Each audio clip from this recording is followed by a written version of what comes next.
Começamos agora mais um programa Contra a Capa, que você já sabe, se nos acompanha, já sabe que é nosso encontro semanal, todas as quintas-feiras, lá na TV Promove, no jornal Hoje em Dia, nós temos um episódio novo, recebendo escritores, escritoras, mineiros ou que tem uma forte ligação com Minas Gerais para poder falar sobre a sua literatura, sobre a sua obra, um pouquinho da sua vida e curiosidades. Hoje nós vamos falar sobre uma mescla, que a gente acha que as pessoas às vezes têm que ser só de uma área, mas a gente vai falar sobre a junção de várias áreas e também como que a literatura entra nisso. A gente recebe aqui hoje o Welbert Moraes, que a gente vai chamar de Welbert, vai chamar de Moraes, porque são dois nomes que ele é conhecido. O Welbert, ele é graduado em Segurança Pública pela Faculdade de Direito de Contagem e também em Psicologia pela Faculdade UNA de Contagem. Por isso que eu falei que no passado, quando eu era muito novo, as pessoas falavam, você tem que fazer um curso e um curso não combina com o outro. Quem faz direito não faz biologia. E hoje a gente sabe que uma coisa pode ajudar a outra, né? Pode complementar. Além disso, ele é servidor público estadual, atuando na segurança pública desde 2011. Atuou como coordenador de segurança, como coordenador do JIT e diretor-geral de unidade prisional e atualmente faz parte do grupamento de intervenção rápida, conhecida como GIR, nas unidades prisionais. Ele é psicólogo clínico, é terapeuta esportivo e é desenvolvedor pessoal. Também é sócio proprietário da Âmbar Contabilidade e Consultoria, que tem um foco em cultura. Bom, é muito legal quando a gente conhece pessoas que têm várias habilidades. E o Moraes é uma pessoa dessas. Moraes, antes da gente começar a conversar, eu vou só falar para as pessoas que nos acompanham sempre onde que elas podem nos assistir. Então a gente sabe que as pessoas que já assistem com muita frequência já têm noção de onde a gente está. Mas se você não tem, nós vamos falar. A gente está lá no Jornal Hoje em Dia, no portal do Jornal Hoje em Dia, e na TV Promove, que é o canal 12 da Claro TV. Mas também na rádio web Hoje em Dia e nas rádios Alvorada FM e Difusora AM de Salinas, na Gorutubana de Janaúba, na Rádio Cidade FM de Corinto e na Rádio Eldorado de Sete Lagoas. Sem esquecer que estamos no YouTube, Jornal Hoje em Dia de BH, que você pode nos procurar, assistir todos os episódios que estão lá e indicar para as pessoas também. Antes da gente falar do livro especificamente que o Welbert Moraes escreveu, eu queria perguntar para ele assim, segurança pública, onde ele está desde 2011, tendo feito um curso nessa área, e psicologia, como é que isso conversa um com o outro? Seja bem-vindo aqui, Welbert. Tio Flávio, muito obrigado pelo convite, é um prazer estar aqui com você, é um prazer muito, assim, indescritível, porque não é sempre que eu tenho oportunidade, a gente tem a oportunidade de falar sobre todas essas coisas, né? Antes de eu responder a sua pergunta, deixa eu só te contar um caso que é interessante. Quando eu tenho a oportunidade de dar palestras em escolas, e eu dou uma palestra que eu falo de profissões, e eu começo ela falando assim, o que você quer ser quando crescer?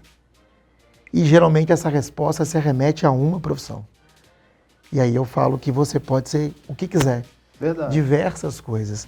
E a psicologia e a segurança pública, ela entra nisso. Que eram vontades que acabaram acontecendo no decorrer da minha vida e eu tive a oportunidade de exercer essas profissões. Você começou pela segurança pública? Foi o primeiro curso que você fez? Isso. O que acontece? Vamos voltar um pouquinho no tempo para eu poder te explicar como começa essa questão da segurança pública e da psicologia. Quando eu fazia parte de um ministério, era uma igreja evangélica em Contagem. Pode falar os nomes se quiser, fica à vontade. Tá lá no bairro Bernardo Monteiro, a igreja nem existe mais. E nós tínhamos um grupo de teatro lá, que era o Ábida. E tinham vários adolescentes, vários jovens. E esse grupo ele durou durante anos, em torno de uns 10 anos. Nesse tempo, era muito comum, né, eu como líder, tentar administrar alguns conflitos. E acaba que as pessoas começam a falar, poxa, você leva jeito para essa escuta, você tem uma sensibilidade para alguns problemas. E a psicologia começou a entrar na minha vida com essa ponta. Só que era um trabalho social. era algo que não era remunerado, era uma questão ministerial. E o tempo foi passando, eu entrei para a segurança pública, fiz o concurso, eu entrei em 2011, através de um processo de contrato na época, né, que eu venho fazer o concurso em 2012, e a partir disso começo a exercer a minha profissão. Exercendo a profissão, é interessante que você tenha o curso superior. Eu me lembro que na minha turma, só tinha 3 pessoas sem curso superior na época. E eu falei, não, eu preciso estudar. E aí a segurança pública, ela entra nesse sentido. Naquela época podia entrar sem, ou hoje ainda pode entrar sem graduação? Pode, hoje ainda pode. Né? Na polícia penal pode, né? Sim, nas outras polícias não. Militar que não. Não, na polícia militar não. Entendi. E na polícia civil também não. A polícia penal ainda pode.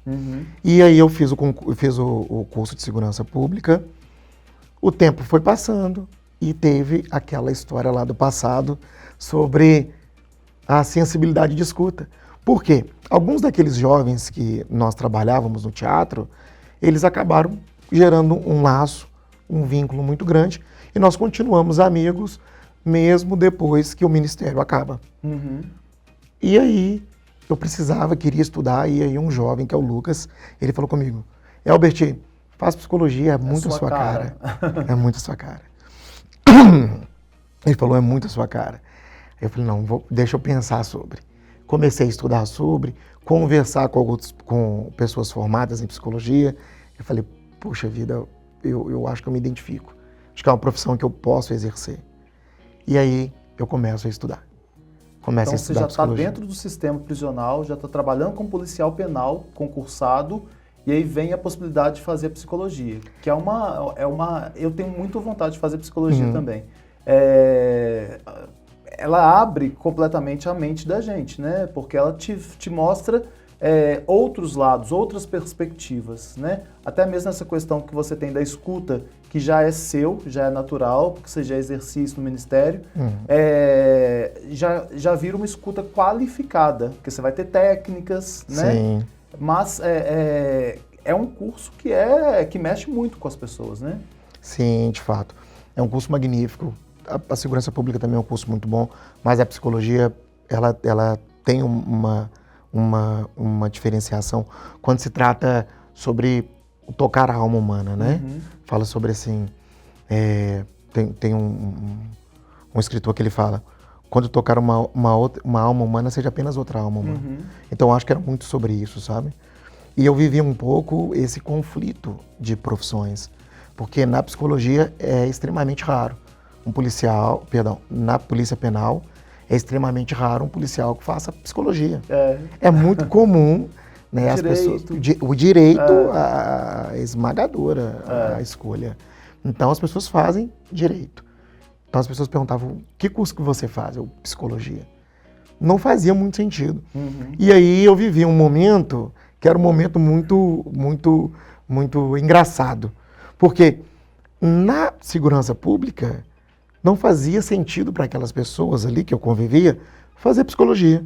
E na psicologia não fazia sentido eu ser policial penal e estudar psicologia. Então eu vivi muitos conflitos assim, sabe? Na polícia penal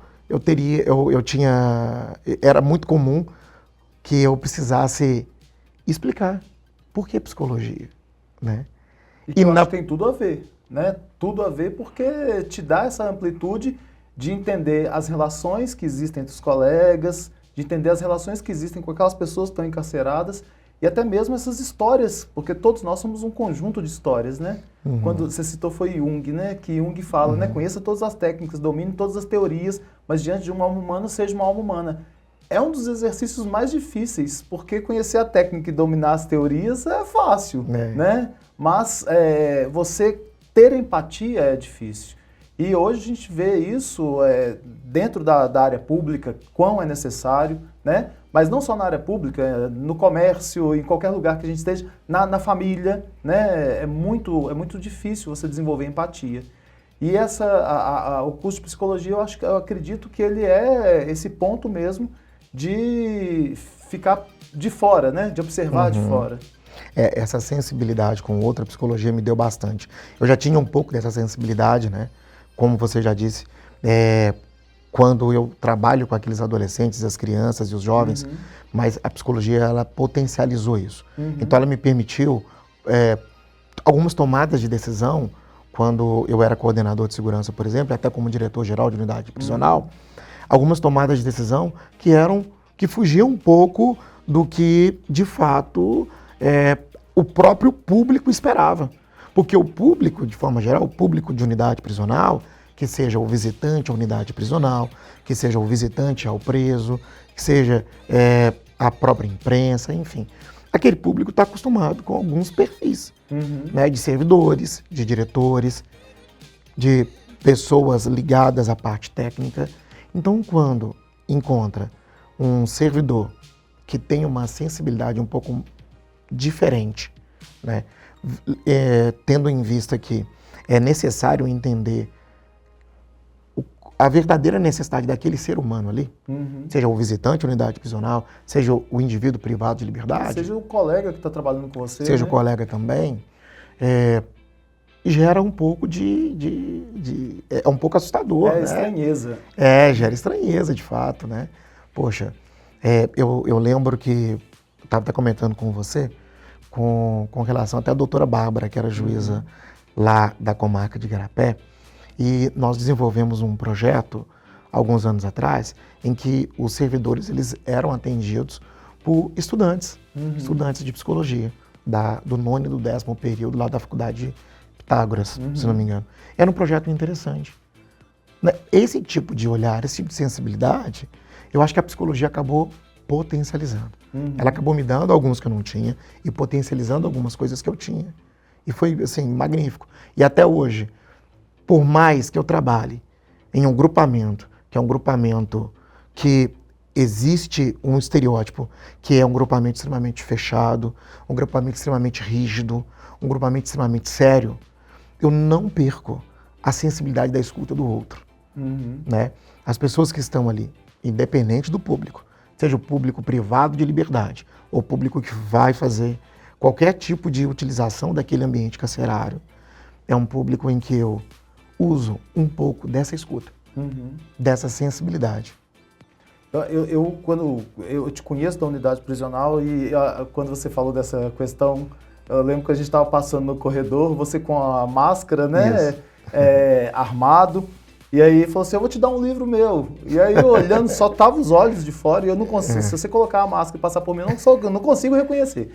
E aí eu falo, você tem um livro publicado? Tem, eu sou psicólogo. Eu falei, cara, será que loucura esse cara de ser psicólogo tá aqui? E aí você falou, porque o policial penal também, né, tem outras áreas que se interessa e tal. E aí eu sou muito grato àquelas unidades onde eu participo e que eu sou recebido, porque eu preciso do policial penal para fazer o meu trabalho, né, como voluntário dentro do sistema. E tendo esse olhar mais humano mesmo, o meu trabalho desenvolve com muito mais facilidade. Agora, você hoje trabalha com também desportistas, né? Então você é psicólogo clínico e trabalha com desportistas. Por que esse trabalho? Porque aí você usa mais a psicologia, usa um pouco da disciplina que se tem dentro da área de segurança, né? Que o profissional de segurança trabalha, desenvolve. Mas por que desportistas? Então, a parte da psicologia esportiva, ela chegou na minha vida, assim, ela me escolheu. Tem um pouco disso, né? A gente escolhe muitas coisas na vida, mas muitas coisas as coisas que nos escolhem. E a psicologia esportiva me escolheu, né? Tem uma equipe de luta, de MMA, de boxe, de jiu-jitsu, e o pessoal tinha uma necessidade. E eram pessoas amigas minhas, né? E eles tinham uma necessidade com determinados atletas, sobre o rendimento, sobre uma ascensão na carreira. Eles teriam algumas oportunidades, mas não sabiam como lidar com isso. Existiam muitos conflitos. Porque, de fato, o esporte hoje no Brasil, ele é extremamente difícil você ter um sucesso, como a gente vê os grandes. É um funil, né? Sim. Entram 500 mil e há um conta-gotas ali das pessoas que têm sucesso e têm dinheiro, né? Tem gente que procura esporte por outros motivos. Você pratica, né? Sim. Tem gente que procura por saúde mental, coisas nesse sentido. E tem gente que procura profissionalmente. Eu estava conversando ontem com umas amigas e elas falavam sobre essa questão no futebol especificamente, como que é necessário um psicólogo, um acompanhamento psicológico, um acompanhamento pedagógico, para fazer com que essas crianças que vêm muitas vezes de periferias entendam o que é esse crescimento e o que é o sucesso. Porque às vezes nós não estamos preparados para o sucesso. E o sucesso às vezes vem, né? De diversas formas. Mídia, ou conquistar alguma coisa que você sonhava. Mas às vezes a gente não está acostumado com esse sucesso. E no esporte isso é muito cobrado, né? Porque o pódio tem que ser o primeiro lugar. O segundo e o terceiro nem se admite. E não chegar lá é pior ainda. Então é uma cobrança muito grande, né? Isso. Aí existem vários públicos e cada um vai sentir de uma forma. Mas tem uma coisa que é muito comum em todo atleta, em todas as idades, que é ou eu sou bom ou eu sou ruim. Uhum. A derrota, ela mexe demais com o atleta. O não bater peso na luta mexe demais com o atleta. Existem N casos que as pessoas chegam para poder disputar aquela grande competição e simplesmente não conseguem. Elas não conseguem. Então, hoje, depois eu vou voltar ao caso como a psicologia esportiva me escolheu, hoje é muito... os olhares para a psicologia esportiva, eles estão se abrindo. Hoje os grandes clubes, as grandes associações, elas estão se abrindo. Por quê? Vamos pensar que o atleta, via de regra, ele começa muito novo a praticar o esporte que ele quer. São pouquíssimos casos que a pessoa começou a treinar com 15, 20 anos. Na maioria das vezes ela começa muito jovem. E muito jovem existe uma cobrança muito grande. É uma cobrança física, é uma cobrança de sono, é uma cobrança das obrigações escolares, é uma cobrança do próprio pai, da própria família, porque em muitos casos o pai é quem incentiva. Outros, o pai não incentiva, mas ele encontra alguém que incentive. Seja um treinador, seja um tio, um avô e por aí vai. Trabalhar essa questão não só do sucesso, mas as frustrações, isso é extremamente importante, começar a trabalhar isso desde pequeno. Hoje eu atendo... Não só no esporte. Não só no esporte, né? Não só no esporte. Mas a psicologia esportiva, ela precisa ganhar cada vez mais espaço. Não para que os terapeutas esportivos passem a ter um reconhecimento, uma notoriedade, não é disso. Porque é importante mesmo. Isso. A gente está sentindo isso, né? A gente vê exemplos diversos em que as pessoas não sabem lidar com a fama e com o dinheiro, por exemplo. Esse era o segundo ponto que eu ia tratar, tio Flávio. Porque uma coisa é o caminho que te leva a essa notoriedade, a esse sucesso. Outra coisa é lidar com a frustração, outra coisa é lidar com o resultado que isso proporciona. Aqui no Brasil é mais fácil a gente falar de jogadores de futebol, né? Quantos jogadores de futebol acabam as suas carreiras e acabam, assim, numa situação deplorável. Falidos. Aqui em Minas Gerais mesmo nós temos alguns bons casos que tiveram grande sucesso. Né? Gente boa, profissionais bons. Tiveram visibilidade. Mas não tiveram, por exemplo, o acompanhamento necessário. Porque naquela época nem se falava isso. Não se falava. Não, a gente está falando de frustração aqui, que é uma coisa importante que você chamou a atenção e é bom alertar. A gente não tem que falar só do sucesso, da fama, do dinheiro das pessoas que são desportistas, não. As frustrações, porque elas vão acontecer várias vezes, né? Até chegar à fama, se chegar, elas vão acontecer várias vezes. E nós não estamos preparados para frustrações. Sim. Então isso é algo que tem que ser feito na escola. A gente sempre joga para a escola e eu fico com medo de tudo a gente cobrar da educação. Tem que ser feito em casa, na família, mas tem que ser feito também nos ambientes sociais, né? No ambiente onde as pessoas estão. Escola é uma delas, mas não vão jogar essa responsabilidade para a escola, não. Agora me conta, como que a psicologia esportiva te escolheu e onde que a literatura entra na sua vida? Vamos lá. Aí tinha essa equipe, né? Tem essa equipe, a equipe existe ainda, que é a Flávio Baiano Team, do meu amigo Flávio Baiano, que fica lá em Betim. Então tinha alguns atletas que precisavam de um acompanhamento e eu fui indicado através de um outro colega de lá também, que conversou com o proprietário, que é o Flávio, e o Flávio me chamou e nós conversamos Eu falei com eles, olha, fique em paz, não vou cobrar de nenhum atleta, eu só quero ajudar. Porque a psicologia, ela entra na minha vida nesse sentido. Ela não entra na minha vida num viés monetário, ela entra na minha vida num viés, aquele mesmo viés que eu tinha lá na igreja. É que é legal, porque você já está com uma profissão em que você é concursado. Sim. E ela entra quando você já tem uma base financeira, né? Sim. Que te dá a possibilidade de fazer outras coisas. Sim. E aí eu comecei a atender alguns atletas e foi assim, uma experiência muito boa, muito legal. E os próprios atletas começaram a me marcar no Instagram, a comentar, e outros atletas começaram a me procurar. E aí hoje eu atendo atletas de várias modalidades e de várias idades. E é muito bacana, é muito prazeroso. Porque como a gente estava falando sobre a frustração, quer ver uma coisa interessante? Quando você se frustra sobre algo que é seu, um plano que você fez, ou uma aquisição que você queria, você se frustrou para você. É você com a sua dor, sozinho. Um atleta não. Quando ele acontece de não vencer, que essa é a grande frustração do atleta, ele frustrou coletivamente. É o público que estava lá, é a família que tinha uma expectativa. Investiu muitas vezes, né? Entende como é que essa questão dessa... A dor, a dor é diferente, né? E é interessante isso porque, assim, há uma cobrança muito grande. Eu vejo até no próprio futebol. O técnico chega, é ovacionado. Começa a perder, é apedrejado, né? E aí, de técnicos isso acontece muito, né? Porque tem troca de técnico o tempo todo em futebol e em outras áreas. Mas é trabalhar essas questões todas que são importantes. E a literatura? Vamos chegar lá. Eu não vou nem falar na contabilidade, porque não vai dar tempo. É muita coisa, né? Então, vamos lá. Na unidade prisional, eu já trabalhava no GIA, tirava os meus plantões, ia para casa, e eu tenho uma filha, Cecília, maravilhosa ela, Cecília Moraes. E hoje ela tem 11 anos. Mas quando ela era pequenininha, eu e minha esposa, nós tínhamos um acordo. Todas as noites, a minha esposa lia livros para ela. E eu inventava livros para ela. E eu não sabia que as minhas invenções eram legais, assim. Para mim era uma invenção das histórias que eu imaginava.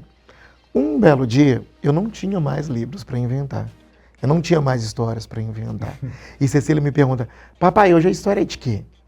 E eu lembro que eu tinha acabado de sair do plantão com 2 amigos meus, 2 homens, 2 caveiras, como a gente fala, que é o Rafael, que a gente chama ele de Rafinha, e o Lucimar, que a gente chama ele de Lulu.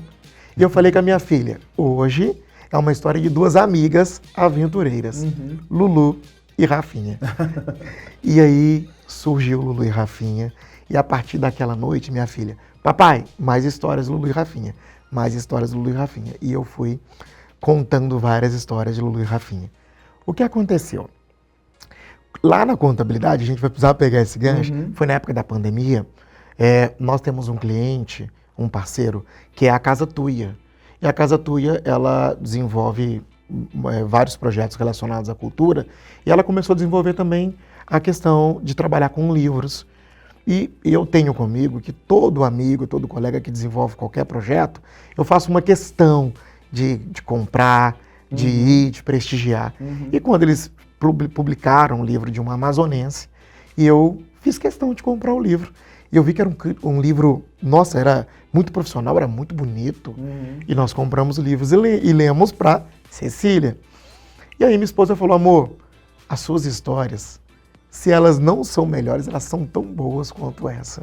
Você devia publicar um livro, e era um desejo meu publicar um livro. Eu tinha uma máxima que era, escreva um livro, plante uma árvore e tenha um filho. E vão viver. Vou zerar minha vida. Quer dizer que a gente já pode morrer? Não, vão viver. Vou viver. Vão viver com a árvore, com o filho, com o livro. E aí, poxa, será que é possível? Mas eu não sabia muito bem se era. E aí eu conversei com a Karine, com o Vinícius lá da Tuia, e nós escolhemos, dentre todas as histórias que eu tinha, eu escrevi, pedi a minha filha Cecília e pedi a minha esposa Jussara para que elas ajudassem a escolher. E elas escolheram algumas histórias, e uma dessas histórias, a Tuia, ela escolheu como essa história, que é uma história que fala de coragem, que fala sobre uma das coisas que eu sempre contei para minha filha é sobre, eu não tive uma ideia sobre educar Cecília. A minha ideia era treinar Cecília para a vida. E baseado nisso, eu via que as meninas, de forma geral, elas não são estimuladas a terem coragem, não são estimuladas a superar medos e obstáculos. Era uma visão que eu tinha. Eu falei, não, eu preciso contar histórias que potencializem isso. E aí, essa é uma das histórias, que é uma história onde as duas amigas, só um spoiler pequeno, né? Elas vão acampar com os pais de uma delas, só que duas percepções da realidade diferentes. Uma vê a noite de uma forma assustadora, a outra não. Então, o que eu queria mostrar para Cecília, olha, tá tudo bem você ter medo, só que você vai perceber que boa parte dos seus medos, eles vêm apenas dentro da sua cabeça. Eles são totalmente superáveis. E tá tudo bem ser corajosa. Então, são as duas meninas. E as histórias são sempre assim. Mas aí você já tem ideia de dar continuidade? O que é que foi 2021? Foi durante a pandemia? Foi durante a pandemia. Né? Então, tio Flávio, eu escrevi outros livros e eu estou esperando uma oportunidade de publicá-los. Inclusive, eu já até enviei alguns para que a equipe lá da Tuia, a gente consiga publicar. A gente consiga publicar outros livros, sabe? Os outros também estão bem legais. Espero que brevemente eu tenha a oportunidade de estar aqui. Mas infantis também? São infantis. São infantis. Eu acho, você tem filha, então fica mais fácil por causa desse convívio. Eu acho que é tão difícil. É uma outra linguagem, né? Fazer um livro infantil. Porque você traz uma mensagem que tem que ser entendida. A literatura infantil ela não é só para as crianças, né? Ela serve também para os adultos. E o livro ficou muito bem editado. Os desenhos da Débora Mini, as ilustrações, ficou muito bem feito, né? Eu acho que até essa parte aqui, olha que linda que fica, né? Que demonstra o cuidado com o livro. E aí a gente pensa, olha, precisa ter outros mesmo, né? E que se use leis de incentivo, aquelas leis que existem aí, Paulo Gustavo, né? Por aí vai, para poder conseguir chegar em mais e mais pessoas. E talvez até alguma aí sobre o esporte, né? Sim. Das crianças que estão... Porque a gente vê um monte de criança que tem o sonho de ser... tem aquela questão da fantasia, o sonho de ser lixeiro, policial e jogador, né? Então são histórias que as crianças têm acesso, que elas criam, né? Você já viu aquelas coisas do lixeiro passando? Sim, né? sim. E as crianças esperando para poder mexer com o lixeiro. Tem uma fantasia por trás daquilo, né? Tem. Eu tenho um sobrinho que ele fala que o sonho dele é ser lixeiro. Não, você vai para alguns lugares. Eu fui em Ribeirão das Neves, no projeto chamado O Grito. E aí eu fui perguntando para os meninos, que eles estavam tirando fotografia lá para fazer um trabalho. O que você quer ser? Ah, eu quero ser policial. Ah, eu quero ser não sei o que lá mais. Uma falou que quer ser professor. Mas tem essa imagem idealizada. E é interessante que eu vi uma entrevista que uma pessoa fez com várias criancinhas e elas todas falam muito naquela questão, o que você quer ter no futuro? Eu quero ter uma mansão. Porque tem aquela idealização também de uma casa grande, porque muitas delas moram em pequenas casas, que dividem quartos com os irmãos. Então, a criança tem muita criatividade. Sim. E quando você faz a leitura para a sua filha, você está estimulando que essa criatividade borbulhe, né? E isso seria tão legal se os pais fizessem ainda, né? Estimulassem essa criatividade com leitura e outras atividades mais. Mas... Legal o senhor falar isso. A gente precisa disso. Tio Flávio, olha que interessante. Esse desenho dessas meninas foram desenhos da cabeça da Cecília. É mesmo? Eu falei, Cecília, como você imagina Lulu? Aí ela foi falou para a Débora Mini, e a Débora Mini desenhou. Como você imagina, Rafinha? E a Cecília foi desenhando. Para encontrar, você vende esses livros? Vendo. Quando eu fiz o livro, não era com a intenção de vendê-los. Né? Na verdade, eu tenho uma história com a escola que eu estudei, quando eu era pequeno, eu perdi um livro e eu tive de entregar o único livro que eu tinha. Então, pô, eu queria ir lá, queria entregar e entreguei. Entreguei para várias bibliotecas, doei bastante. Chama Escola Coronel Antônio Augusto Diniz Costa, que fica lá no Bernardo Monteiro. Contagem Antônio mesmo. Augusto, isso, Bernardo Monteiro em Contagem. Aí você entregou seu livro lá? Entreguei alguns livros lá para a biblioteca. Fiz doação para outros lugares, né? Assim, sempre que eu tenho oportunidade eu faço doação, mas você consegue adquirir comigo também no meu Instagram. E se não me engano, ele tá, não sei se na Shopee ou no Mercado Livre, uma dessas duas plataformas. Mas no seu Instagram qual que é?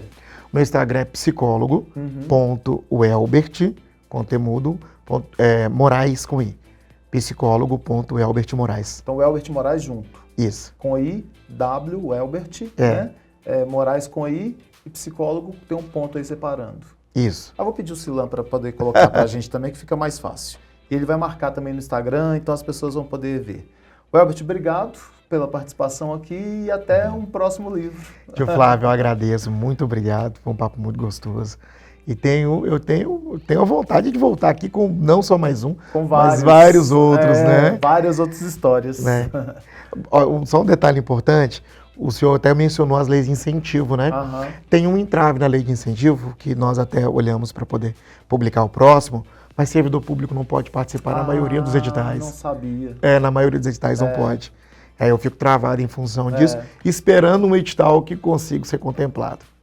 Mas não vou dizer que servidor público ganha bem, né? Que infelizmente não é uma realidade. Welbert, então a gente fica por aqui. Muito obrigado, né? O espaço está sempre aberto aqui para você. Obrigado, tio Flávio. E a gente se encontra num próximo episódio aqui do Contra Capa. Até lá!